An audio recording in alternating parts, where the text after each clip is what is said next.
నమస్తే, welcome to reflection. నేను మీ అమోఘ్ దేశపతి.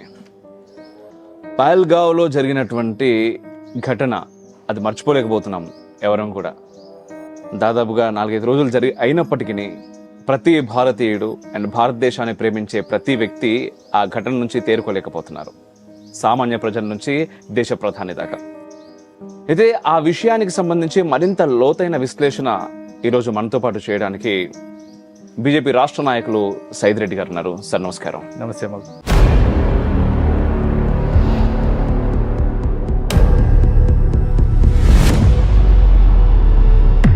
ఒక పుల్వామా ఘటన తర్వాత అత్యంత ఇటువంటి ఘటనలు మళ్ళీ మనం చూడలేదు ఎక్కడ కూడా. కరెక్ట్.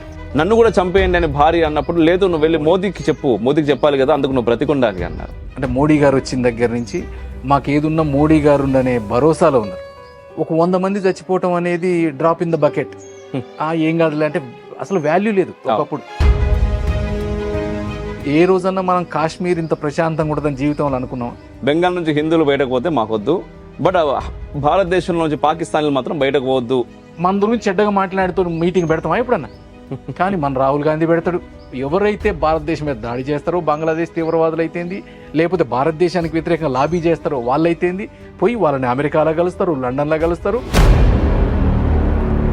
ఈరోజు మనం సింధు జలాలు పాకిస్తాన్కి ఆపితే అలా ఎట్లా ఆపుతారని చెప్పేసి మీరు ప్రశ్నిస్తున్నటువంటి జనాలు ఉన్నారు మన దేశంలో. వేరే మతంలో ఎవ్వడు కూడా నేను నాస్తికుడు అనగా నేను చూడలే జీవితంలో. వేరే మతం వాడు ఎవడొచ్చి నేను సెక్యులర్ రంగా ఇంతవరకు నేను చూడలే. మనం అంటాం ఎందుకంటే మనం చేతగాని వాళ్ళం. ఒక్కొక్కడికి ప్రకాష్ రాజ్ లాంటి వాడు ఎదవైతే వాడికి ఏందో ప్రశ్నిస్తా, ఏందో ఒక ట్యాగ్ లైన్, జస్ట్ ఆస్కింగ్. వాడి ముఖం ఆస్కింగ్. వాడు పిచ్చి బాడకవు. ఆ రోజు పెట్టిన నెహ్రూ గారు పెట్టిన రూల్ 30A, నువ్వు హిందూ అయితే స్కూల్స్ పెట్టకూడదు, హిందూ అయితే అన్ని శాతగాండని పెట్టుకుని కూర్చోవాలా, లేకపోతే వేరే మతం అయితే జనాలను నాశనం చేయమని చెప్పొచ్చు, నువ్వు ఈ మతం మారితే నరికేయమని చెప్పొచ్చు. వక్ఫ్ సంబంధించినటువంటి బిల్ ఏదైతే పాస్ అయిన తర్వాత సుప్రీంకోర్టు దీనిపైన మాట్లాడుతూ ఉంది. ఎవరెవరు వక్ఫ్ వాసులు హయత్కి, పార్క్ హయత్కి ఇట్లాంటి వాళ్ళకి రెంట్లకి ఇచ్చిండ్రు చూస్తే 5 రూపాయలకి రెంట్కి ఇచ్చేసి 5 కోట్లు తీసుకుంటారు ఒక్కొక్కళ్ళకి. ఎవరు అమెరికాకు వచ్చిన వాడిని సంఖ్యలు లేచి ఫ్లైట్లలో తీసుకొచ్చి వదిలిపెట్టిపోయింది. అంటే తప్పు కాదు అది. ఎందుకంటే దేశాన్ని కాపాడుకునేటోడు ఎవడైనా ఆ పని చేయాల్సిందే. అసలు వేరే మతాలకు సంబంధించిన వక్ఫ్లో ఎలా పెడతారు మీరు అని చెప్పేసి చాలా మంది క్వశ్చన్ చేస్తున్నారు. మన సనాతన ధర్మం ప్రమాదంలో పడ్డప్పుడు 20 ఏళ్లకు 30 ఏళ్లకు 50 ఏళ్లకు ఎవరో ఒకరు పుడుతూనే ఉంటారు కాపాడటానికి. ఒకప్పుడు ఆదిశంకరాచార్యుడు పుట్టిండు అనుకున్నాం, ఈ రోజు మళ్ళీ నరేంద్ర మోడీ గారు పుట్టిండు అనుకుంటా ఉన్నాం. సరే, ఎలా ఉన్నారు? ఎక్సలెంట్. అంటే నాట్ గుడ్ బేసికలీ. అంటే వాట్స్ హ్యాపెనింగ్, మనం బయట ఏం చూస్తూ ఉన్నాం, ఏం జరుగుతూ ఉంది, అందరిలాగానే మనకి నిజంగా బాధ అవుతా ఉంది. అంటే ఈ దేశం ఎంత భద్రం ఉన్నాం, దేశం భద్రం వదిలిపెట్టు. అంటే జనాలు ఇంకా ఎప్పుడు మారుస్తారు, ఎప్పుడు మారుతారు, లేకపోతే అమాయకులు కళ్ళ ముందే, పిల్లల కళ్ళ ముందు, భార్యల కళ్ళ ముందు భర్తల్ని, 83 years old అతన్ని గన్ పెట్టి కాల్చి చంపుతూ ఉంటే మన దేశంలో, ఈ స్వాతంత్ర భారతదేశంలో ఇవన్నీ చూస్తే బాధ అనిపిస్తూ ఉంది. సరే, యాక్చువల్లీ ఈ ఘటనని మనం కూడా ఘటన జరిగినప్పటి నుంచి దీనిపైన అనేక విషయాల్లో, అనేక కోణాల్లో అందిస్తూనే ఉన్నాం.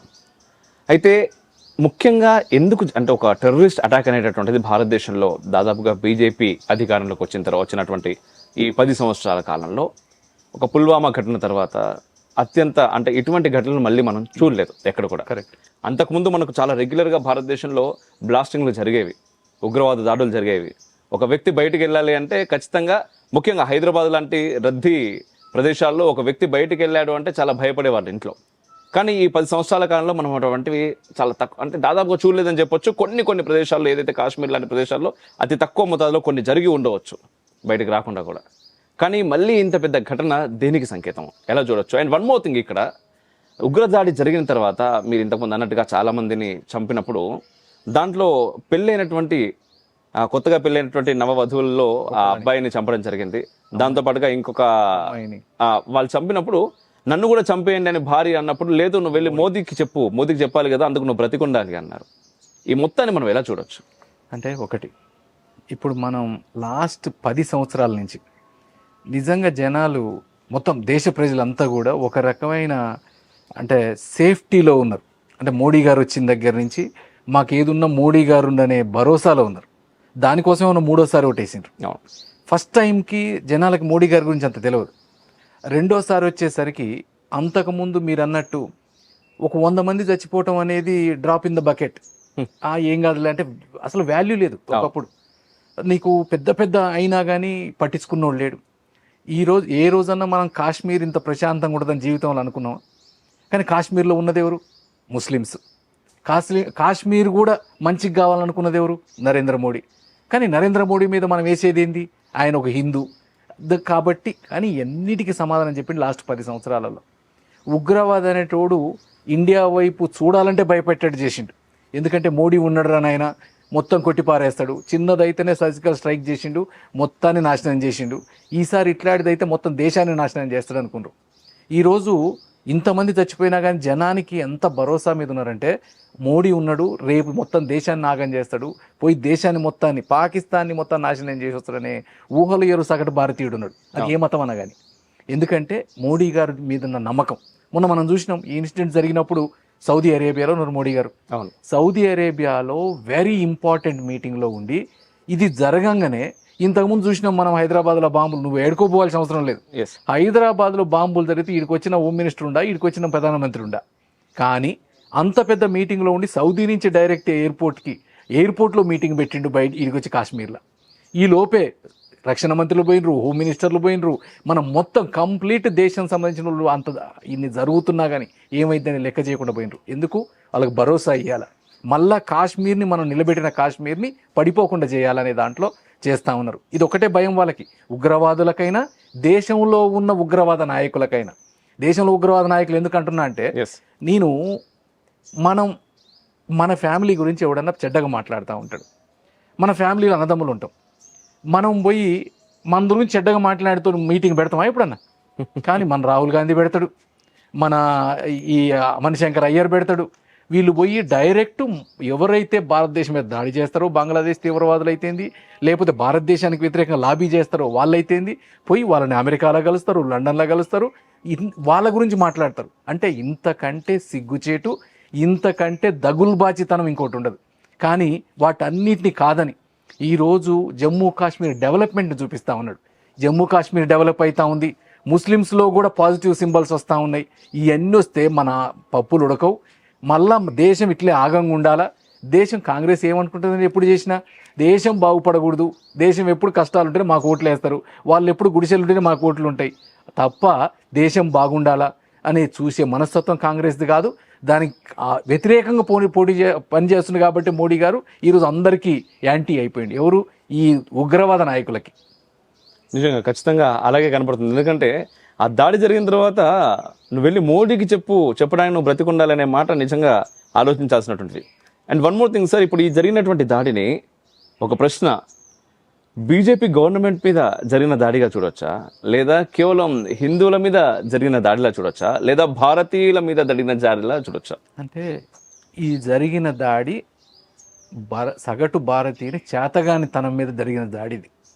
ఎందుకంటున్నా అంటే ఇంత గట్టి మాట, నేను ఈరోజు నాస్తికుడు అంటాడు, ఒక ఆయన వచ్చి సెక్యులర్ అంటాడు, ఇంకొక ఆయన మనందరం బాయి అంటాడు. ఈ అన్నోడు అందరు ఎవరుంటారు? దాదాపు హిందువులే ఉంటారు. వేరే మతంలో ఎవ్వడు కూడా నేను నాస్తికుడు అనగా నేను చూడలే జీవితంలో. వేరే మతం వాడు ఎవడొచ్చి నేను సెక్యులర్ అనగా ఇంతవరకు నేను చూడలే. మనం అంటాం ఎందుకంటే మనం చేతగాని వాళ్ళం. మనం ఈ దేశ వ్యక్తి జీరో అయిపోయింది ఈ దేశంలో. దేశం ఎట్టన్నా పోని, ఈ ప్రపంచం ఎట్టన్నా పోని, నేను బాగుండాలా, నా కొడుకు బాగుండాలా, మేము బాగుంటే చాలు, ఇంకా అయిపోయింది. వాట్సాప్ చూసుకుందాం, వీడియో చూసుకుందాం, ఫోన్ చూసుకుందాం, కేలు కథం. రేపు ఇట్టనే ఉంటే ఇగో నిన్న పాల్గాంలో ఏమైంది? వాళ్ళు ఎవ్వరు కూడా హిందువు అని మాట్లాడిన వాళ్ళు కాదు, హిందూ మతం గురించి ప్రచారం చేసిన వాళ్ళు కాదు. వాళ్ళు చేసిన తప్పేంది? వాళ్ళ మతం హిందూ మతం, వాళ్ళకి వేరే మతానికి సంబంధించినవి చెప్పటం రాలేదు. అందుకని పిలిచి కాల్చి చంపినరు. కాబట్టి రేపు మీరు సెక్యూర్ కాదు, మనం సెక్యూర్ కాదు. ఇలా ఒక్కటే నేననేది ఏంటంటే, ఇంకోటి కూడా సగటు ముస్లిం ఎవ్వడికి కూడా మతం మీద పోరాడాలా, మతాన్ని పోయి కొట్టాలనే లేదు. వాళ్ళని కూడా పాడు చేసేది నాయకులే. మళ్ళీ వాళ్ళకు ఒక రకమైన విషబీజాలు నెడతా ఉన్నారు. వాళ్ళని పోయి మీరు మోడీ గట్ట చేస్తున్నాడు అంటే వీళ్ళు అధికారంలోకి రావటం కోసం, దానికోసం ఎంత నీచానికైనా దిగబడతా ఉన్నారు. దేశం గురించి వేరే దేశానికి పోయినప్పుడు పాడుగా మాట్లాడలేస్తా ఉన్నారు. అదే కాకపోతే ఇప్పుడు జనాలు అర్థమవుతా ఉంది కొద్దిగా గొప్ప ఇస్తున్నారు కాబట్టి మూడోసారి మళ్ళీ మోడీ గారిని గెలిపించిండ్రు. మోడీ గారు అంటే లేకపోతే ఈ దేశం ఖరాబ్ అవుతుంది, ఈ దేశం అయిపోతుంది. ఈరోజు మనం వచ్చిన 10 సంవత్సరాలలో ఏ ఒక్క రోజన్నా మోడీ గారు లీవ్ తీసుకోగా చూసినామా? మనం ఏ ఒక్క రోజన్నా ఇంట్లో పడుకోగా చూసినామా? ఒక్కొక్క రోజు 3 దేశాలు తిరిగిన రోజులు ఉన్నాయి. ఈరోజు అవన్నీ కూడా ఫ్రూట్ఫుల్ అవుతా ఉన్నాయి. ఆ ఒక్కదాని గురించే ఈరోజు భారతదేశానికి చిన్నది జరిగితే ప్రతి దేశాధినేత ఫోన్ చేసిండు. ఈరోజు ప్రపంచంలో దేశాధినేతలు అంటే ఒకప్పుడు అమెరికా అధ్యక్షుడు ఉండేది. ఇవాళ అమెరికా అధ్యక్షుడి కంటే కూడా వాల్యూ ఉన్న నాయకుడు ఈ ప్రపంచంలో ఉన్నట్టు మోడీ గారే. అంటే నేను చెప్పేది ఎక్కువ కావచ్చు, కానీ ఇది ఎక్కువ కాదు, నాయకులలో ఉన్నది. ఇవాళ ఒక జపాన్ నాయకుడితో మాట్లాడు, నువ్వు ఒక అమెరికన్ నాయకుడితో మాట్లాడు, ఫస్ట్ ప్రపంచ నాయకుల పేర్లు ఎత్తితే ఫస్ట్ పేరు ఉండేది ఇవాళ మోడీ గారి పేరే. అంటే ఈ రకంగా చేస్తుండే కాబట్టి ఈ దేశం ఆయనది ఒకటే. ఇంకోటి కూడా ఆయనకి ఒక్కటే, సబ్కా సాత్ సబ్కా వికాస్ సబ్కా విశ్వాస్, ఆ దాంతో పనిచేస్తుండే కాబట్టి ఈరోజు నా కాశ్మీర్ అందంగా ఉండాలా, నా కాశ్మీర్కి టూరిజం పెరగాల, నా కాశ్మీర్లో ఉన్న ముస్లిం యువత కూడా నెలకి ₹1,00,000 సంపాదించాలా, వాళ్ళకి కావాల్సిన టెక్నాలజీ పాయింట్లు అందాలని ఆశించిన ఏకైక నాయకుడు నరేంద్ర మోడీ గారు. అదే ఈరోజు నరేంద్ర మోడీ గారు చేసిన తప్పు, దానికోసం ఈరోజు దాడులు. ఖచ్చితంగా మీరు చెప్తున్నట్టు నాకు అనిపిస్తుంది. ఎందుకంటే మేము ఆర్టికల్ 370 రద్దు జరిగినటువంటి సమయంలో కాశ్మీర్కి వెళ్ళాం సార్. వెళ్ళినప్పుడు అక్కడ ఉన్నటువంటి రూరల్ ఏరియాస్లో ఉన్నటువంటి జనాలతో మాట్లాడుతున్నప్పుడు, పిల్లలతో మాట్లాడుతున్నప్పుడు వాళ్ళందరూ పోస్ట్ గ్రాడ్యుయేషన్ చదివిన వాళ్ళు కూడా మేము ఏదో 5,000కి 6,000కి జాబులు చేస్తున్నాము, రాళ్ళు వేస్తున్నాము అనే మాటలు మాట్లాడడం. మళ్ళీ తర్వాత ఆ ప్రాంతాల్లో సరైన రోడ్డు లేదు ఆ సమయంలో, ఆ తర్వాత ఎలక్ట్రిసిటీ లేదు. బట్ ఈ రోజు బార్డర్ వరకు కూడా మనం అద్భుతమైనటువంటి రోడ్లు చూస్తూ ఉన్నాం, ఎలక్ట్రిసిటీ చూస్తున్నాం. మళ్ళీ తర్వాత ప్రత్యేకమైనటువంటి మీరు అన్నట్టుగా ఉద్యోగ అవకాశాలు పెరుగుతున్నాయి, టూరిజం డెవలప్ అవుతుంది.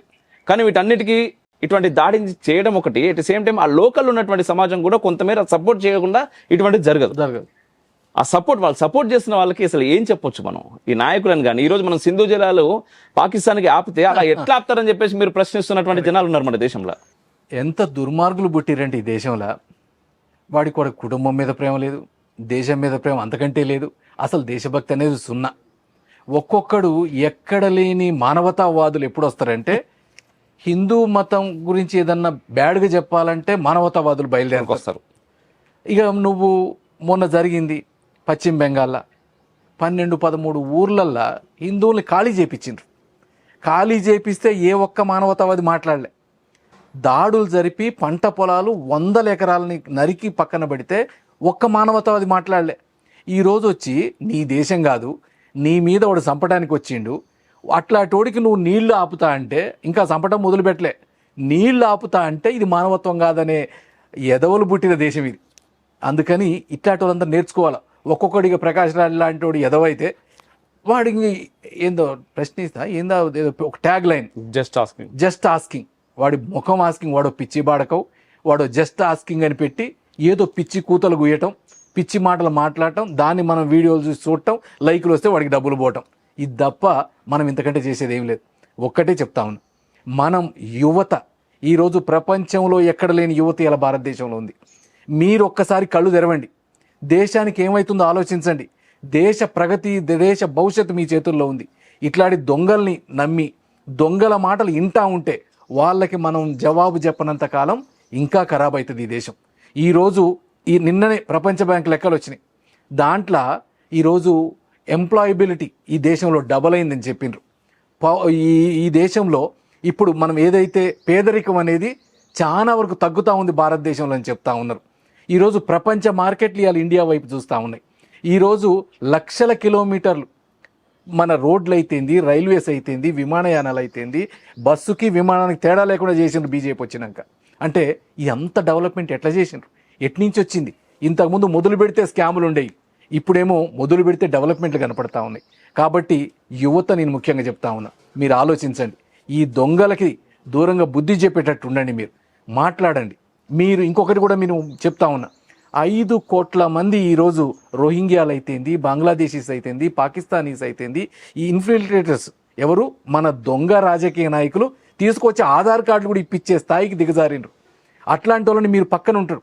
ఇలా ఒక ఆయన ఎక్కడి నుంచో వస్తారు, తెలంగాణలో ఉంటారు, ఆంధ్రాలో ఉంటారు. వచ్చినప్పుడు వాళ్ళు వచ్చి ఏమని చెప్తారు, మేము యూపీ నుంచి వచ్చినాం, బీహార్ నుంచి వచ్చినాం అంటారు. యూపీ నుంచి బీహార్ నుంచి రావటంలే, వీళ్ళు బంగ్లాదేశ్ నుంచి, బర్మా నుంచి ఇక్కడికి వస్తూ ఉన్నారు. రేపు ఒకేసారి బయటకు వస్తే మనం అవుట్ అవుతాం. ఈ దేశం ప్రమాదంలో పడుతుంది.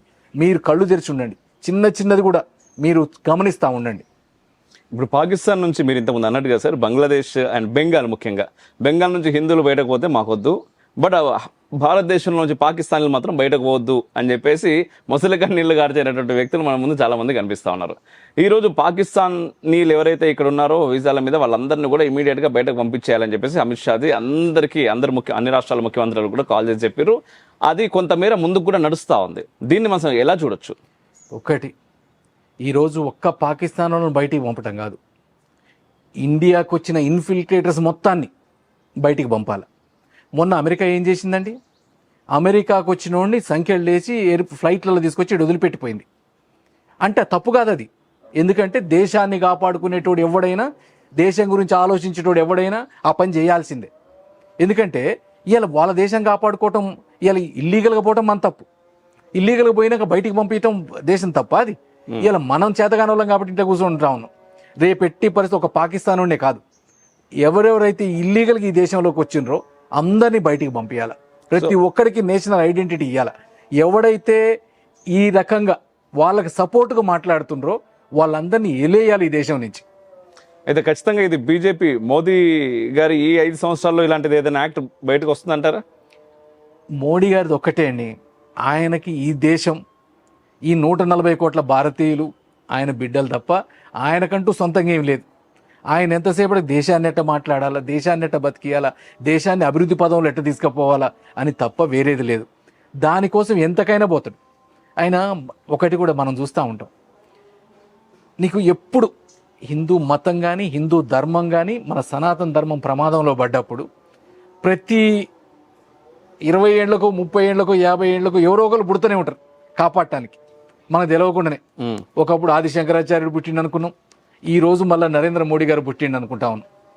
అందుకని మోడీ గారు ఉన్నంతసేపు నాకు తెలిసి ఈ దేశానికి ప్రమాదం ఆలోచించేటోడు కూడా మళ్ళీ ఆలోచించాడు. ఆలోచించినోడిని కూడా ఆ మెదడు, ఆ బ్రెయినే లేకుండా చేస్తాడు గ్యారెంటీగా. ఓకే సార్, అయితే ఈ ఉగ్రదాడి విషయంలో ఇంకొక 2 విషయాలు బయట బాగా మాట్లాడుతున్నారు అందరూ కూడా. ఒకటి, 370 ఆర్టికల్. ఇంతకుముందు రాహుల్ గాంధీ కూడా ఎలక్షన్స్ కంటే ముందు మేము ఒకవేళ గెలిస్తే 370 ఆర్టికల్ రద్దును మేము తీసేస్తాం, మళ్ళీ 370 ఆర్టికల్ పెడతాము అని చెప్పేసి ఒక మాట మాట్లాడడం జరిగింది. రెండవది, వక్ఫ్ అమెండ్మెంట్ బిల్ మొన్న ఏదైతే పాస్ అయ్యిందో అది పాస్ కాకుండా చేయాలి. ఎందుకంటే జమ్మూ కాశ్మీర్లో కూడా వక్ఫ్ సంబంధించినటువంటి విపరీతమైనటువంటి ఆస్తులు ఉన్నాయి, దానికి సంబంధించి కూడా ఈ ఉగ్రదాడి జరిగింది అనేటటువంటి మాట కూడా వినిపిస్తా ఉంది. అసలు ఈ రెండింటి ద్వారా ఎవరికి ప్లస్, ఎవరికి మైనస్? ఇది కూడా మంచి క్వశ్చన్ అసలు. ఈరోజు 370 ఆర్టికల్ రద్దయినాక కాశ్మీరీస్ ఎంత ఆనందంగా ఉండరో ఇప్పుడు పోయి కాశ్మీరీస్ని అడగాలి. 370 ఆర్టికల్ ఉన్నప్పుడు పరిస్థితి ఏంటంటే దానికి ఒక విజిలెన్స్ లేదు, దానికి ఇచ్చిన డబ్బులకి లెక్కలు లేవు, దాన్ని అసలు ఎంత డబ్బులు వచ్చినాయి, ఎంత ఖర్చు అయింది అడిగేటోళ్ళు లేడు, ఒక ఎంప్లాయ్మెంట్ లేదు. అప్పుడున్న ఎంప్లాయ్మెంట్ ఒకటే రాళ్ళేయటం. కానీ ఈరోజు ఎంప్లాయ్మెంట్ అంటే ఒక టూరిజం ఉంది, ఒక ఫోటోగ్రఫీ ఉంది, ఒక ఏమంటారు బోట్లు వేసుకొని తిప్పడానికి ఉంది, రకరకాలు గైడింగ్ ఉంది. చదువుకున్న వాళ్ళు వచ్చి అలా బాంబేలో, ఢిల్లీలో జాబులు చేస్తూ ఉన్నారు, ఐఏఎస్లకు పోటీ పడతా ఉన్నారు. అంటే ఇవన్నీ ఎంత తొందరలో ఎట్లా మారవగలిగిండు అంటే, మీరేమో ఎంతసేపటికి గొడవలు పెట్టి బూచి పెట్టి ఉందాం అనుకుని ఇంతకుముందు. కానీ ఈరోజు అదే ముస్లిం 370 ఆర్టికల్ రద్దుకు ముందు మీరు చెప్పిన మాటలనే తప్పు అనుకున్నారు. కానీ ఈరోజు 370 ఆర్టికల్ తీసేసినాక మోడీ గారు చేసింది కరెక్ట్, మోడీ గారు మన కోసం ఆలోచిస్తారు అనుకుంటా ఉన్నారు. ఇక రెండోది వక్ఫ్. ఇక వక్ఫ్ చేసింది ఏంటంటే ఈసారి వక్ఫ్కి అమెండ్ చేశారు వాళ్ళు వేసిన బిల్లుకి. అవును, వక్ఫ్ బిల్లు పెట్టినాక దానివల్ల బాగుపడ్డ ఒక్క ముస్లిం కుటుంబాన్ని, పేద ముస్లిం కుటుంబాన్ని చూపించండి, ఛాలెంజ్ చేస్తా ఉన్నాను నేను నాయకులకి. ఈరోజు ఒక్క ముస్లిం కుటుంబాన్ని, నాకు వక్ఫ్ వల్ల లాభమైంది, నాకు వక్ఫ్ వల్ల నా కొడుకు చదువుకుండు, వక్ఫ్ వల్ల నా అనాథ బిడ్డకి అనాథ శరణాలయంలో చేర్పించిండ్రు, వక్ఫ్ వల్ల నేను నా జీవితం మొత్తం పూజలు చేసుకుంటే మక్కాకు పంపించిండు, ఒక మాట చెప్పమనండి. ఒక్కటి లేదు. వక్ఫ్కు వచ్చే ఆదాయం ఈరోజు లెక్కల ప్రకారం దానికి ఉన్న లక్షల ఎకరాల ఆస్తుల నుంచి, లక్షల కోట్ల ఆస్తుల నుంచి మనకు వచ్చే ఆదాయం దాదాపు మినిమం వేసిన 10-12 వేల కోట్ల రూపాయలు పర్ యానం రావాలి. కానీ ఈరోజు 2006 నుంచి 2019 దాకా మనకు వచ్చిన ఆదాయం 169 కోట్లు. అంటే మిగతా ఆయన ఎడిపోతున్నట్టు. మొన్న రాధామోహన్ దాస్ గారు చెప్పారు రాజ్యసభలో, మొత్తం లిస్టు తీసిండ్రు ఎవరెవరు వక్ఫ్ ఆస్తులు ఆక్యుపై చేసిండ్రు, ఎవరెవరు వక్ఫ్ ఆస్తులు హయత్కి, పార్క్ హయత్కి ఇట్లాంటి వాళ్ళకి రెంట్లకి ఇచ్చిండ్రు. చూస్తే 5 రూపాయలకి రెంట్కి ఇచ్చేసి 5 కోట్లు తీసుకుంటారు ఒక్కొక్కళ్ళకి. అంటే ఇన్ని వేల కోట్ల రూపాయలు ఒక 0.1% చేతిలో ఉన్న ఎవరు అసదుద్దీన్ ఓవైసీ గారు అయితే, చాలా గొప్ప విషయం. ఆడైతే జాఫర్ షరీఫ్ గారు అయితేంది, మల్లికార్జున ఖర్గే గారు అయితేంది, ఇట్లాంటి వాళ్ళ చేతుల్లో ఉన్నాయి భూములు ఈరోజు. అవన్నీ తీయటం ఈరోజు. అందుకే వక్ఫ్ బిల్ అయినా ఈవెందో ముస్లింలు రెచ్చగొట్టినా వాళ్ళందరూ కూడా తెలుసుకున్నారు కాబట్టి ఈరోజు కొంత పాజిటివ్గా మాట్లాడుతూ ఉన్నారు. నేను ఒక చిన్న ఎగ్జాంపుల్ చెప్తా. మా దగ్గర జాన్పాడ్ దర్గా ఉంది, హుజూర్ నగర్ కాన్స్టిట్యున్సీలో జాన్పాడ్ దర్గా అని ఫేమస్ దర్గా. నా పేరు కూడా అక్కడ దర్గా పేరు పెట్టారు. ఆ దర్గాకి ప్రయాణం వచ్చే ఇన్కమ్, దానికి ఇన్కమ్ అంటే మళ్ళీ ఏది డైరెక్ట్ ఆక్షన్ ద్వారా వచ్చే ఇన్కమ్ వక్ఫ్ బోర్డు తీసుకునేది 2 కోట్ల రూపాయలు. ఓకే, వాళ్ళు ఖర్చు పెట్టేది 10 లక్షలు. మళ్ళీ ప్రతి సంవత్సరం జాతరకి గవర్నమెంట్ ఖర్చు పెడుతుంది, లోపలికి వచ్చే డెవలప్మెంట్ రంగు కూడా వక్ఫ్ వేయదు, అది కూడా గవర్నమెంట్ ఖర్చు పెడుతుంది. నేను ఎమ్మెల్యేగా ఉన్నప్పుడు దాదాపు 50 లక్షల రూపాయలు పెట్టించిన దాని చుట్టూ, ఎందుకంటే జనాలు వస్తారు, వాళ్ళందరూ కష్టం కాకూడదని. మరి 1,90,00,000 ఎడిపోతున్నాయండి. ఏ ముస్లింకి ఇచ్చిండ్రు? నేను మా ముజావర్కి ఫోన్ చేసి అడిగిన, వక్ఫ్ నుంచి మీకు ఏమన్నా వచ్చిందా, మన పిల్లలకి ఏమన్నా ఇస్తారా, స్కూల్స్ ఉన్నాయి, అవన్నీ ఏం ఉండవు సాబ్, వాడు వస్తాడు తీసుకుపోతాడు, మనం కట్టాలా, ఇంకా అంతే సాబ్. అదే మా హుజూర్ నగర్ పెద్ద మసీద్ అని ఉంది. హుజూర్ నగర్ పెద్ద మసీదులో అంత ముస్లిమ్స్, చాలా పేద ముస్లిమ్స్ రోజు నమాజ్ చేసుకోవడానికి వస్తారు. పెద్ద మసీదు, దాని చుట్టూ అప్పట్లో మసీద్కి ఏమైనా కష్టం అవుతుందని 20-30 షాపులు కట్టారు. ఆ 20-30 షాపులు కట్టిన దాకా బాగుండ్రు. కట్టంగానే వచ్చి దానికి వచ్చే రెంట్ని వక్ఫ్ వసూలు చేసుకొని పోతుంది. పర్ మంత్ 3 లక్షల రూపాయలు వక్ఫ్ వసూలు చేసుకునే ఇన్కమ్ ఈరోజు. మళ్ళీ మౌలాలకు శాలరీలు కూడా ఇయ్యరు. మసీద్కి రంగు వేయాలంటే కూడా పెద్ద రికమెండేషన్. మరి ఇటుపోతుండే నెలకు 3 లక్షల రూపాయలు అంటే ఎవడు తీసుకుపోతుండు, ఎవడికి ఇస్తుండే ఈ డబ్బులని? అంటే ఇవన్నీ ముస్లింలకు కూడా తెలవాలి, ముస్లింలకు కూడా తెలుసుకుంటున్నారు ఇప్పుడు. అందుకని చెప్తా ఉన్నా, ఏ ఒక్క ముస్లింకి ఉపయోగపడని వక్ఫ్ అందరికి ఉపయోగపడాలని ఆలోచించిన నరేంద్ర మోడీ. రేపు వక్ఫ్కు వచ్చే ఆదాయం గవర్నమెంట్ తీసుకుంటా అంటలే, వక్ఫ్కు వచ్చే ఆదాయాన్ని రేపు కాగ్ పరిధిలోకి వస్తుంది. దానికి ఒక ఆడిటింగ్ ఉంటుంది. రేపు ప్రతి ఒక్కరు ఖచ్చితంగా రెంట్ కట్టాలి. ఏదైతే పబ్లిక్ బయట మార్కెట్లో ఏది వాల్యూస్ ఉన్నాయో ఆ వాల్యూకి తగ్గట్టు కట్టాలి. ఒక్కటే చెప్పిండు, ఫస్ట్ ఇయర్లోనే 10,000 కోట్ల రూపాయలు ఇన్కమ్ జనరేట్ చూపిస్తామన్నారు. ఆ ఇన్కాన్ని మళ్ళీ ముస్లింలకే ఉపయోగపడేటట్టు చేసే నిజమైన నాయకుడు నరేంద్ర మోడీ గారు. సార్, అయితే ఈ విషయంలో ముఖ్యంగా అంటే ముస్లింల దగ్గర నుంచి వక్ఫ్ సంబంధించినటువంటి యాక్ట్ ద్వారా వచ్చినటువంటి డబ్బులు చాలా అద్భుతమైనటువంటి కళ్ళు చెదిరే నిజాలు అనొచ్చు మీరు చెప్తున్నవి, అలాంటి నిజాలు కనిపిస్తా ఉన్నాయి. అయితే నార్మల్గా ఎండోమెంట్ డిపార్ట్మెంట్ ఉంది ఒక వైపున, దేని గురించి ఖచ్చితంగా మాట్లాడాలి అనిపిస్తుంది నాకు. ఇప్పుడు ఎండోమెంట్ ద్వారా వచ్చే డబ్బులు కూడా ఉంటాయి. వచ్చినటువంటి డబ్బుల్ని గవర్నమెంట్ అనేటటువంటిది అనేక విధాలుగా దాన్ని ఖర్చు పెడతా ఉంటుంది. ఓన్లీ దేవాలయాలకే కాకుండా ఈ రోజు ధూపదీప నైవేద్యాలకు కూడా నోచుకోలేనటువంటి దేవాలయాలు మనకు చాలా కనిపిస్తూ ఉంటాయి. వాటికి బెటరు ఇవి. మళ్ళీ మనం అందరికీ జీతాలు అంటారు. మొన్న రీసెంట్గా ఆంధ్రప్రదేశ్ ప్రభుత్వం కూడా అన్ని మతాలకు సంబంధించినటువంటి ప్రచారకులకి ఈ జీతాలు కూడా ఇవ్వడం మొదలుపెట్టారు. సో దాన్ని ఈ వక్ఫ్ని ఒక్కసారి కంపేర్ చేసి మీ మాటల్లో వినాలని ఉన్నది నాకు యాక్చువల్గా. అంటే ఇప్పుడు చాలా మంది విమర్శలు చేసేది అంటే ఫాల్స్ విమర్శ అనుకో, వక్ఫ్ గవర్నమెంట్ తీసేసుకుంటుంది, వక్ఫ్ అంతా గవర్నమెంట్ చేంజ్ చేస్తుంది, మరి హిందువులకి ఆదాయాలు ఎందుకు తీసుకోవటం లేదు, హిందువులకు ఉన్నవన్నీ కూడా వాళ్ళకే ఉన్నాయి కదా అన్నారు. అవును, కానీ ఎంత ఘోరం అంటే హిందూ ఆలయాలకున్న ఆస్తులన్నీ ఎప్పుడో రెవెన్యూ కిందకి వచ్చేసినాయి. గవర్నమెంట్ రెవెన్యూ కింద తీసేసుకోవటం మొదలుపెట్టింది. దానికంటూ ఒక ఎండోమెంట్ అనే పెట్టింది. మొత్తం నీ సొంతం లేదాడ, కంప్లీట్ ఎండోమెంట్ నీకు వచ్చే కానుకల దగ్గర నుంచి ఎండోమెంట్ చేతుల్లోకి వెళ్ళిపోయినాయి. వాళ్ళు ఈరోజు ఎంత ఘోరం అంటే ఏ గుడిలో ఎండోమెంట్లో కూడా అన్ని కులాలు అన్ని మతాలు పనిచేయచ్చు. Even though endowment run by temples ఆదాయమే, కానీ అన్ని మతాలు అన్ని కులాలు ఉండొచ్చు, కానీ ఇది మాత్రం ఉండొద్దనే చెప్పిండ్రు. ఈరోజు వక్ఫ్కి వచ్చేసరికి ఏమో క్లియర్గా అది ముస్లిం కోసం ఉపయోగపడేది, ముస్లింల అభ్యున్నతి కోసం ఉపయోగపడటానికి పెట్టిన అమెండ్మెంట్ బిల్లే ఇది. వాళ్ళకి ఏదైతే దొంగలు దోసుకుంటున్నారో దొంగల చేతుల్లోంచి వక్ఫ్ను కాపాడి ఎవరైతే బీద ముస్లిమ్స్ ఉన్నారో వాళ్ళని కాపాడటానికి పెట్టిందే వక్ఫ్ అమెండ్మెంట్ బిల్. ఈరోజు హిందూ ఆలయాలకైతే చిన్న చిన్న ఆదాయాల్లో కొద్దిగా ఇన్కమ్ వస్తుంది, ఒక ఆలయం పెట్టిండి ఇన్కమ్ వస్తుంది అంటే తెల్లారి అమెండ్మెంట్ ఈ ఎండోమెంట్ తీసేసుకుంటారు. అవును. ఎండోమెంట్ మీద తీసుకుంటే మీకు తెలుసు ప్రశాంతంగా నడిపే ఆలయాలు కూడా ఎండోమెంట్ మీద తీసుకుంటే కథమైపోతాయి. అయినా ఎవరికి మాట్లాడలే, ఎందుకంటే మన మెజారిటీ, మనకేమో ఏ హక్కులు ఉండవు ఈ దేశంలో. అన్నీ కూడా ఆ రోజు పెట్టిన నెహ్రూ గారు పెట్టిన రూల్ 30A, నువ్వు హిందూ అయితే స్కూల్స్ పెట్టకూడదు, హిందూ అయితే నువ్వు ఏది కూడా మత ప్రచారం చేయకూడదు, హిందూ అయితే అన్ని వదిలేసుకొని నువ్వు నాస్తికుడిని సెక్యులర్ని అన్ని శాతగాండని పెట్టుకొని కూర్చోవాలా. ఇండైరెక్ట్గా అదే. ముస్లిం అయితే లేకపోతే వేరే మతం అయితే నీ ఇష్టం వచ్చింది చేసుకోవచ్చు, నీకు ఇష్టం వచ్చిన స్కూల్ ఓపెన్ చేయొచ్చు, నీకు ఇష్టం వచ్చిన నీ అతివాదాన్ని ప్రచారం చేయొచ్చు, జనాలను నాశనం చేయమని చెప్పొచ్చు, నువ్వు ఈ మతం మారితే నరికేయమని చెప్పొచ్చు, లేకపోతే నీ మతాన్ని అనుసరించకపోతే కాల్చేయమని చెప్పొచ్చు. ఇవన్నీ కూడా చాలా మంచి. అది అన్నీ కూడా జనాలు తెలుసుకోకపోతే రేపు ఏదైతే ఈరోజు ఎండోమెంట్కి ఏముందో అదే చేయండి. నీకు వక్ఫ్ కూడా ఎండోమెంట్ కింద గవర్నమెంట్ కింద తీసుకురండి, ఇంకా గవర్నమెంట్ కింద తీసుకురాలి. ఈ వక్ఫ్లో వాళ్ళకంటూ సపరేట్ బాడీ, వాళ్ళకంటూ సపరేట్ ఇన్కమ్, వాళ్ళకంటూ రేపు మళ్ళీ వాళ్ళ మత పెద్దల్ని, వాళ్ళ స్కాలర్స్ని, వాళ్ళ ఎమ్మెల్యేలని, వాళ్ళకున్న ఎంపీలని ఈరోజు సభ్యులుగా చేస్తూ ఉన్నారు. ఇంకొకటి ముఖ్యమైన చేసింది ఏంటంటే మహిళలు. ఈరోజు దాదాపు 20-30 కోట్ల ముస్లిం జనాభాలో 50% మహిళలు. ఇంతవరకు ఆ మహిళల గురించి పట్టించుకున్నోడు లేడు, వాళ్ళు పట్టుకున్న బాధలు పట్టించుకున్నోడు లేడు. ఈరోజు ఒక తండ్రిలాగా ట్రిపుల్ తలాక్ లాంటిది ఉండకూడదు ఈ దేశంలో, మహిళలు కూడా మనం కాపాడాలని ఈరోజు ఒక తండ్రి ఇండియా నరేంద్ర మోడీ అందరికీ. వాళ్ళతో పాటు ఈరోజు వక్ఫ్లో కూడా వాళ్ళకి హక్కులు ఉండాలా, వాళ్ళు మెంబర్లు ఉండాలా. రేపు ఏదైతే మహిళల అభ్యున్నతి కోసం కూడా ఖర్చు పెట్టాలని చెప్పి ఆలోచించిన నాయకుడు నరేంద్ర మోడీ గారు. సరే, ఇక్కడ మెంబర్స్ అన్నప్పుడు నాకు ఇంకో ప్రశ్న వచ్చింది. ఇప్పుడు వక్ఫ్కు సంబంధించినటువంటి ఏదైతే బోర్డు ఉంటుందో ఆ బోర్డులో ప్రతి బోర్డులో కూడా ఒక హిందువును పెట్టాలనేటటువంటి ఒక అమెండ్మెంట్లో అదొకటి యాడ్ అయింది.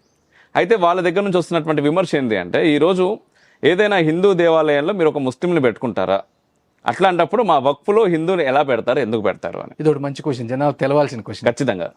ఎందుకంటే ఈరోజు హిందూ దేవాలయాల్లో ముస్లింని పెట్టరు. ఎందుకంటే హిందూ దేవాలయాలకి ఒక ముస్లిం నుంచి కానీ ఒక క్రిస్టియన్ నుంచి కానీ ₹1 ఇడికి రాదు. హిందూ టెంపుల్స్ పోయి వేరే వాళ్ళ ఆక్యుపై చేయవు, వీళ్ళకంటూ ఒక బిల్లు లేదు, వేరే వాళ్ళు వచ్చి దీనికి దానం ఇచ్చే పరిస్థితి అసలు లేదు. ఓన్లీ హిందూ కానుకల మీద, వాళ్ళు ఇచ్చే విరాళాల మీద మాత్రమే ఈరోజు హిందూ దేవాలయాలు నడుస్తున్నాయి. నిజం. ఏ గవర్నమెంట్ సపోర్ట్ అంతకంటే లేదు. గవర్నమెంట్ ఎండోమెంట్ ఇన్కమ్ తీసుకుంటుంది కానీ ఎండోమెంట్ నుంచి టెంపుల్స్కి వచ్చేది అంటే గవర్నమెంట్ నుంచి వచ్చేది అసలు లేదు. అవును. ఇకపోతే వక్ఫ్కి వచ్చేసరికి ఎందుకు వేరే మెంబర్స్ని పెట్టిండ్రు, ఎందుకు పెట్టిండ్రు అంటే వక్ఫ్కి వేరే మతాలకు సంబంధించిన వాళ్ళై ఆస్తులు తీసుకునే అధికారం ఉంది. వేరే మతానికి అంటే పాత బిల్లులో ఎట్లా, ఇది ఈ ఇల్లు నాది, ఈ పక్కనే ఏదో చిన్న దర్గా ఉంది, రేపు వచ్చి సడన్గా వక్ఫ్ వచ్చి ఇగో ఇది నీ ఇల్లు కాదు, ఇది వక్ఫ్ది అంటాడు. అనగానే నాకు ఇంకా హక్కు లేదు గీడ లేదు. నెక్స్ట్ డే ఎంఆర్ఓ మ్యుటేషన్ చేయాల, ఎవరి పేరు మీద, వక్ఫ్ పేరు మీద. There is no questions asked. నువ్వు ఏమంటారు, ఎవిడెన్స్లు చూపించే పని లేదు, ఇక వాళ్ళు చూపించరు, నువ్వు పోయి చూపించుకోవాలా. ఎప్పటిదాకా గత 500 సంవత్సరాల నుంచి నీకు ఈ ఇల్లు ఎట్టొచ్చింది ఏందనేది నువ్వు ఎవిడెన్స్లు చూపించుకోవాలా. ఎవిడెన్స్ ఎవరి దగ్గరికి పోవాలి, మళ్ళా ముస్లింల ట్రిబ్యునల్ ఉంది. నీకు హైకోర్టుకు కానీ సుప్రీంకోర్టు కానీ హక్కులు లేదు. పోయిన చట్టం 2013 ప్రకారం ఓన్లీ ముస్లిం ట్రిబ్యునల్కే, వక్ఫ్ ట్రిబ్యునల్కి పోవాలి. ట్రిబ్యునల్ ఉండేది ఎవరు, మళ్ళీ వాళ్ళే. అంటే వాళ్ళు నీకు ఎట్లా చెప్తారు? ఈరోజు ట్రిబ్యునల్లో కూడా అన్యాయం, ఒక మన ఏదో ముస్లిం హిందూకనే అన్యాయం కాదు. మొన్న ఒక ఆయన ఒక ఆగాఖాన్లో బహ్రెయిన్లో వాళ్ళు వచ్చిండ్రు, ఆయన చెప్తున్నాడు ఢిల్లీలో నేను ప్లేస్ కొంటే, ఆయన Muslim but is not a Sunni Muslim. ఆయన ఏమని చెప్పిండు, నాకు సంబంధించిన దాన్ని నేను ఎంతో జీవితం మొత్తం కష్టపడి కొనుక్కుంటే దాన్ని వక్ఫ్ ప్రాపర్టీ అని తీసుకున్నారు, మా తాతల దగ్గర నుంచి వచ్చిన దాన్ని నేను ఎవరి దగ్గర పోయి చెప్పుకోవాలా, నేను ముస్లింనే కదా, మరి మాకంటూ ఒకది ఈ షియాలు ఉన్నాము, అగాఖాన్లు ఉన్నాము, బోరాలు ఉన్నాము, మరి మాకంటూ కాపాడేది ఏంది, ఈ వక్కులో ఇవన్నీ కాపాడటానికి లేవంటా ఉన్నారు. అందుకని అందరికి సంబంధించిన ఈరోజు ఉండాలి. ఎందుకంటే నువ్వు నా జోలికి రానంతసేపు నేను మెంబర్ అవసరం లేదు, కానీ ఇలా నీకు మా మీద కూడా హక్కులు. ఇంకొకటి, నేను మళ్ళా ఈ ఈద్గాలకి శ్మశానాలకి గిఫ్ట్ ఇచ్చినట్టు కూడా తీసుకున్నారు కొన్ని. అది ఇచ్చిండ్రా బలవంతంగా ఇచ్చిండ్రా తెలియదు. అట్లాంటి వాటి గురించి కూడా మాట్లాడాలంటే నీకంటూ ఒకరు మాట్లాడే వాళ్ళు ఉండాలి కదా. అట్లాంటప్పుడు దాంట్లో ఉండకపోవడం అనేది నీకు ఎట్లా అన్యాయం? అందుకని ఖచ్చితంగా వేరే వాళ్ళు కూడా ఉండాల్సిందే దీంట్లో, అందరికి న్యాయం జరగాలంటే. ఎందుకంటే క్లీన్ ఇది, నీ ఎమ్మెల్యేలు ఉంటారు, ఎంపీలు ఉంటారు, లేడీస్ ఉంటారు, ముస్లిమ్స్ అందరు ఉంటారు. ఇంకా ముస్లింలలో కూడా నీకు రకరకాల తెగలు ఉంటాయి, సెక్టర్స్. వాళ్ళందరికి కూడా రేపు దీంట్లో ఉండాలి. లేకపోతే మళ్ళీ దాంట్లో ఉన్న మైనార్టీస్ పరిస్థితి ఏంది ఇవ్వాలా? ఈరోజు ముస్లిం అంటే ఇలా షియాలంటే సున్నీలు చంపుతుండే, సున్నీలు అంటే షియాలను చంపుతుండే. సిరియా పరిస్థితి ఏమైంది ఈరోజు? సిరియాలో ఒకప్పుడు 60% క్రిస్టియన్ పాపులేషన్. ఈరోజు సిరియాలో క్రిస్టియన్స్ ఉన్నాయినరు. సిరియాలో షియాలను చంపి పారేస్తారు. ఎన్ని వేల మందిని ఒకే రోజు చంపిరు మొన్న. అంటే మళ్ళీ అట్లాంటి గొడవలు భారతదేశంలో కూడా రాకూడదనే ముందు చూపుతో చేసిన భయ్యని. చాలా చాలా చాలా మంచి ఆన్సర్ సార్. అండ్ ఈ విషయం అందరికీ తెలియాలనే ఈ ప్రశ్న నేను అడిగాను. ఎందుకంటే చాలా మంది అనుకుంటా ఉన్నారు అసలు వేరే మతాలకు సంబంధించిన వక్ఫ్లో ఎలా పెడతారు మీరు అని చెప్పేసి చాలా మంది క్వశ్చన్ చేస్తున్నారు. సరైన సమాధానం వీళ్ళకి దొరికిందని అనుకుంటున్నాను ఇప్పుడు నేను. అయితే ఇంకొక విషయం సార్, ఇప్పుడు మీరు అన్నట్టుగా మోదీజీ వచ్చిన తర్వాత మొన్న అసదుద్దీన్ ఓవైసీ ఇక్కడ వక్ఫ్ బిల్లుకి సంబంధించినటువంటి సభ పెట్టినప్పుడు కూడా ఆయన ఒక మాట మాట్లాడారు. మోదీ వచ్చినప్పటి నుంచి కూడా ముస్లింలకి వ్యతిరేకంగా బిల్లులు పెడతా ఉన్నాడు. ఒక ట్రిపుల్ తలాక్ కావచ్చు, మళ్ళీ తర్వాత 370 ఆర్టికల్ రద్దు కావచ్చు, ఈరోజు వక్ఫ్ కావచ్చు, నెక్స్ట్ యూనిఫామ్ సివిల్ కోడ్ కూడా వస్తుంది అని మాట్లాడుతూ ఉన్నారు. సో యూనిఫామ్ సివిల్ కోడ్ వస్తుందని ఈయన మాట్లాడిండు, ఆ తర్వాత అక్కడ దాడి జరిగింది. ఈ రెండింటికి ఏమైనా లింక్ ఏదైనా ఉందంటారా? అంటే వీళ్ళందరికీ భయం. ఇప్పుడు అసదుద్దీన్ ఓవైసీకి ఓల్డ్ సిటీలో ఉన్న ముస్లిం బాగుపడటం ఇష్టమా? ఏ నాయకుడు కూడా ఇష్టం లేదు. ఇప్పుడు ముస్లిమ్స్ అట్లుంటేనే ఓట్లు వేస్తారు మనకి. అందుకని వాళ్ళు బాగుపడటం వీళ్ళకి ఇష్టం లేదు. ఈరోజు అవన్నీ కాదు సమాధానం. ఈరోజు ప్రతి ఒక్కరు బాగుపడాలని ఆలోచిస్తూ ఉన్నాడు. ఇంకొకటి ఈయన మాట్లాడుతారు uniform civil code. Yes, uniform civil code రావాలి ఈ దేశంలో. ఎందుకంటే అందరం ఒకే దేశంలో బతుకుతా ఉన్నాం. ఈరోజు అందరం తలా ఒక లా పెట్టుకుంటే అంటే ఈ దేశం ఎట్టయితుంది? అసలు దేశం డెమోక్రటిక్ మీనింగ్ ఏందండి? ఇలా నువ్వు ప్రతి ఒక్కడు నీకు లా పెట్టుకొని, ప్రతి ఒక్కడు నాకు నేను అనుకొని, ఇలా కొన్ని ఉదాహరణలు ఉన్నాయి. ఒక ఆయన యువతలో పెళ్లి చేసుకుంటాడు, ఒకళ్ళు పెళ్లి చేసుకుంటాడు, ఏమైనా అన్యాయం చేయాలి ఏమంటే మతం మారి ఇంకొక ఇద్దరిని పెళ్లి చేసుకుంటాడు. అప్పుడు ఎవడు వీళ్ళకి అన్యాయం చేస్తే ఎవడు చేసి చూడాలి దీన్ని? ఇలా ఇంకొకటి కావాలి. 1 నేషన్ 1 ఎలక్షన్ కావాలంటున్నాం. 1 నేషన్ 1 రేషన్ అంటే ఎక్సలెంట్ చేసినావు అన్నావు. మరి 1 నేషన్ మొత్తం నెట్వర్క్ అంతా కలపాలా, 1 నేషన్ 1 ఫోన్ బిల్లు, నీవు ఏదన్నాను అంటే మంచి చేస్తేనేమో ఇవన్నీ మంచి. కానీ 1 నేషన్ 1 కోడ్ సివిల్ కోడ్ మాత్రం ఉండొద్దు. ఎందుకంటే ఈ దొంగలకి పెద్దోళ్ళకి ఇది అన్యాయం అయింది. దానికోసం మళ్ళీ రెచ్చగొట్టాలంటే ఎవరిని రెచ్చగొట్టాలా? కిందోడిని. వాళ్ళకి ఏందండి అమాయకులు, వాళ్ళు ఏదో ఉద్యోగాలు చేసేవాళ్ళు కదా. ఇలా జమ్మూ కాశ్మీర్ యువత కళ్ళు తెరిచింది. నిన్న పహల్గాం జరగంగానే వేలాది మంది రోడ్ల మీదకి వచ్చిండ్రు. ఎందుకు వచ్చిన రోడ్ల మీదకి? ఇంతకుముందు రాళ్ళు వేయడానికి రోడ్ల మీదకి వచ్చిన యువత ఈరోజు సంఘీభావంగా రోడ్డు మీదకి వచ్చిండ్రు. ఎందుకు వచ్చిండ్రు అంటే తెలుసుకుంటా ఉన్నారు, వాళ్ళు జరుగుతున్న డెవలప్మెంట్ తెలుసుకుంటా ఉన్నారు. అందుకని ఖచ్చితంగా రేపు యూనిఫామ్ సివిల్ కోడ్ రావాల్సిందే. దేశం మొత్తం ఒక చిత్రానికి 1 నేషన్ 1 ఎలక్షన్ కావాలా, 1 నేషన్ 1 సివిల్ కోడ్ కావాలా. అందరం దేశంలో బతికేటోడు ప్రతి ఒక్కడికి సేమ్ రైట్స్ ఉండాలా. ఒకటి ఎక్కువ ఒకటి తక్కువ ఉండకూడదు. ఇవన్నీ కావాలంటే మళ్ళీ మోడీ గారి వల్లనే అవుతుంది. అండ్ ఇక్కడ ఒక మంచి విషయం మాట్లాడారు సార్ మీరు. ఈరోజు పహల్గావ్ దాడి జరిగిన తర్వాత అక్కడ ఉండేటటువంటి కాశ్మీర్లో ఉండేటటువంటి యువత రోడ్ల మీదకి వచ్చారు. వచ్చిన వాళ్ళందరూ కూడా ముస్లింలే, సంఘీభావంగా వచ్చారు. ఆయన దేశానికి మేము నిలబడతాము అని చెప్పేసి మాట్లాడుతున్నారు. కానీ ఈరోజు సూడో సెక్యులర్ అనే పేరు పెట్టుకుని చాలా మంది హిందువులు కాశ్మీర్లో ఉన్న వాళ్ళు కాదు, కాశ్మీర్ పరిస్థితి వీడికి తెలియదు, ఏ రోజు వీడు కాశ్మీర్కి పోయిండో లేదో కూడా మనకు తెలియదు. బయట నుంచి మాట్లాడుతూ ఉన్నారు, మీరు కాశ్మీర్ యువత పైన జరిగినటువంటి దాడి ఇది, కాశ్మీర్లని మీరు పైకి తీసుకురావట్లేదు, అది చేయట్లేదు, ఇది చేయట్లేదు, ఈరోజు మోదీ అమిత్ షా ఇద్దరు కూడా రాజీనామా చేసేయాలి అని చెప్పేసి మాట్లాడుతూ ఉన్నారు. దీన్ని ఎలా చూడాలి అసలు? అంటే కొంత పిచ్చి, అంటే ఒక రకమైన కొంతమంది ఈ సైకోటిక్ అంటాము మనం, ఏముంటుంది దాన్ని షాడిస్టిక్ మెంటాలిటీ. వాడికి దేశం బాగుండొద్దు, దేశం పరిస్థితి బాగుండొద్దు, దేశం మంచిగా కావద్దు, అందుకని ఇట్లాంటి మాటలన్నీ మాట్లాడుతూ ఉంటారు. వాడు నిజంగా కాశ్మీర్ పోయి చూసుంటే తెలిసేది. వాడు నిజంగా వాడు అన్నో తమ్ముడో వాడి కళ్ళ ముందే కాల్చి పారేసి ఉంటే తెలిసేది వాడికి పడ్డ బాధలేదో. కానీ మొన్నటిదాకా మనం టీవీలో ఏం చూసేదండి? ఎక్కడ చూసినా రాళ్ళు ఇసిరేయటం మీద ట్రైనింగ్. నీకు పూజ ప్రేయర్ అయిపోగానే రాళ్ళ తోడలు పడ్డ యువత చూసినాం. ఈ 2 ఏళ్లలో ఎక్కడన్నా వచ్చి ఆర్మీ మీద రాళ్ళు వేయంగా చూసినావా మనం? ఎక్కడన్నా నిన్న మొత్తం ప్లకార్డులు పట్టుకొని నీకు అన్ని పట్టుకొని చూసిన ఏకైక అంటే అయింది అంటే ఈ మధ్య కాలంలోనే అయింది. నిజం. ఎందుకంటే వాళ్ళు డెవలప్మెంట్ చూసిండ్రు. ఈరోజు ఎంప్లాయ్మెంట్ చూస్తూ ఉన్నారు. ఈరోజు ఎట్లెట్లా నడుస్తుంది చూస్తూ ఉన్నారు. అందుకని రేపు ఖచ్చితంగా ఇట్లాంటి ఎదవలు ఏది మాట్లాడినా జనాలు కళ్ళు తెరవాలా, రేపు యువత ముఖ్యంగా కళ్ళు తెరవాలా, లేకపోతే ఈ దేశం ఖరాబ్ అవుతుంది, దేశం దెబ్బతింటుంది. సరే, ఇంకొక విషయం అడగాలి ఇక్కడ నేను. బేసిక్గా వక్ఫ్ సంబంధించినటువంటి బిల్ ఏదైతే పాస్ అయిన తర్వాత సుప్రీంకోర్టు దీనిపైన మాట్లాడుతూ ఉంది.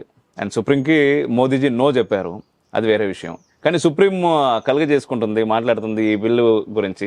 అసలు దీన్ని ఎలా చూడొచ్చు? ఇది చాలా మంచిదండి. నేను మాట్లాడవచ్చో మాట్లాడకూడదో, కోర్టుల మీద మాట్లాడవచ్చో మాట్లాడకూడదో నాకు తెలియదు. కానీ ఒక సగటు భారతీయుడిగా ఇప్పుడు మనం హైకోర్టు జడ్జి ఎన్నికుంటుంది, ఎట్లా చేస్తారు? Hand picked.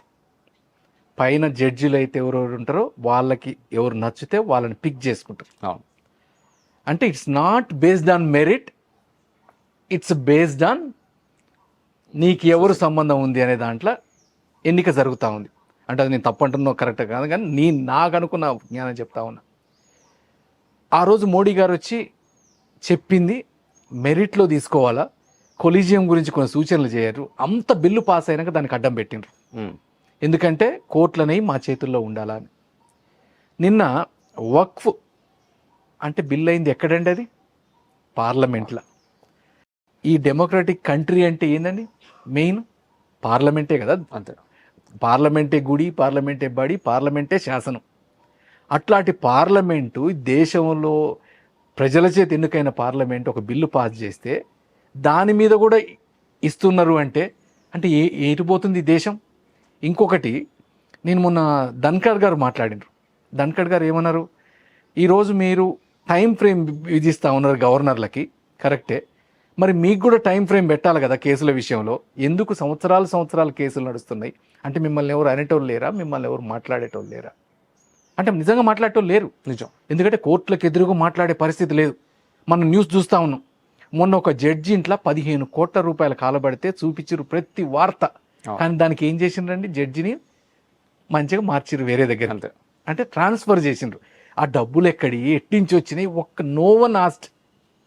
అంటే ఇవన్నీ సగటు అంటే ప్రజలు చూస్తూనే ఉన్నారు కదా, ఇది మీరు చేస్తున్న తప్పా రైటా అని. నేను అందుకే నిజంగా కోర్టులు కూడా ఆలోచించాలి. మీరు పరిధి ఏంది, మనం ఏం చేస్తూ ఉన్నాం, మనం నిజంగా కొన్ని చేయొచ్చా చేయకూడదా? ఇది దేశం పార్లమెంట్ చేసిన వాటిని కూడా మీరు కాదని అంటే మరి ఇంక ఎన్నికలు ఎందుకు, ప్రధానమంత్రి ఎందుకు, రాష్ట్రపతి ఎందుకు? మొత్తం పరిపాలన కోర్టులు సాధించవచ్చు కదా. సార్, ఖచ్చితంగా ఆలోచించాల్సినటువంటి విషయం ఇది, ఖచ్చితంగా ఆలోచించాల్సినటువంటి విషయం. అయితే మరొక విషయంతో మనం ఈ ఇంటర్వ్యూని ఎండ్ చేద్దాం. అయితే చాలా మెయిన్ ఇంపార్టెంట్ మాటలు కొన్ని మన ఆర్ఎస్ఎస్ చీఫ్ మోహన్జీ భగత్ గారు మాట్లాడారు. ఏంటంటే హిందూ ధర్మం అనేటటువంటిది శాంతిని బోధిస్తుంది, ఖచ్చితంగా శాంతినే బోధిస్తుంది, దాంట్లో ఎటువంటి సందేహం లేదు. కానీ ఎప్పుడైతే ఎదుటి వ్యక్తి అశాంతి చేయడానికి ముందుకొస్తారో ఖచ్చితంగా మేము కూడా ధైర్యం ఉంది, మాకు క్షాత్రం ఉంది, క్షాత్ర ధర్మం మా దగ్గర నుంచి బయటకు వస్తుంది, మేము నిలబడతాం, వాళ్ళకు మించినటువంటి అది మేము మీరు చేయడానికి ఎటువంటి వెనుకకు పోము అని చెప్పేసి. ఈ సందర్భంగా దాన్ని మనం ఆ వ్యాఖ్యల్ని మనం ఎలా చూడొచ్చు? అంటే ఒక్కటి నాకు తెలిసి ప్రపంచంలో హిందూ అనేటోడు ఎక్కడున్నా ఒకడు మతం జోలికి పోయేటోడు కాదు, ఒకటి దేశం జోలికి పోయేటోడు కాదు. అందరూ మంచిగా ఉండాలా, మనం దాంట్లో ఉండాలనుకునేటోడే హిందూ మతం. అట్లని చేతగాని మతం కాదు. మన చరిత్ర చూస్తే ఒక శివాజీ, ఒక శంభాజీ, ఒక రాణా ప్రతాప్ ఎంతమందో అంటే మతాన్ని కాపాడటానికి, దేశాన్ని కాపాడటానికి, దేశంలో ఉన్న దుష్టశక్తిని తరిమి కొట్టడానికి చేసిన వాళ్ళు చాలామంది ఉన్నారు. ఈరోజు అందరం కూడా రేపు మనమనేటోళ్ళు ఉండాలన్నా, మన యొక్క మనవాళ్ళు, కొడుకులు, మనవాళ్ళు ఇంకా ఈ దేశం మీద పుట్టి బతకాలన్నా రేపు మనందరం కూడా అన్నిటికీ చూసుకొని ఉండాల్సిందే, అన్నిటినీ చూస్తూ ఉండాల్సిందే. చూస్తూ ఊరుకోవటం కాదు. రేపు ఇది మనకు వ్యతిరేకంగా అయినప్పుడు ఖచ్చితంగా ఎదురు తిరగడానికి సిద్ధంగా ఉండాల్సిందే, ఎదురు తిరిగి మళ్ళా మనం గెలవాల్సిందే. సార్, అండ్ ఫైనల్గా మీరు ఏం చెప్పాలనుకుంటున్నారు ఈ సమాజానికి? ఎందుకంటే ఒక నాయకుడిగా మీ మాటలకి చాలా వాల్యూ ఉంటుంది, అండ్ చాలామంది ఇన్ఫ్లుయెన్స్ కూడా అవుతూ ఉంటారు. మాకు తెలుసు, మేము గతంలో కూడా చూసాం మీతో మాట్లాడుతున్నప్పుడు. సో మీరు ఏం చెప్పాలనుకుంటున్నారు? ఒక్కటే చెప్దాం అనుకుంటున్నాను. ముందు దేశాన్ని ప్రేమించడం నేర్చుకోండి, దేశభక్తిని పెంచండి. ఇంకొకటి మన పిల్లలకి రామాయణాన్ని భారతాన్ని చెప్పండి, బతకడం ఎట్లా నేర్పియండి, ఇంకా దేశాన్ని ఎట్లా బతికించుకోవాలో నేర్పియండి. మనం సుఖంగా ఉండాలన్నా, ఈ దేశం సుఖంగా ఉండాలన్నా ఖచ్చితంగా ఫస్ట్ మన ఆలోచన సరళి మారాలి.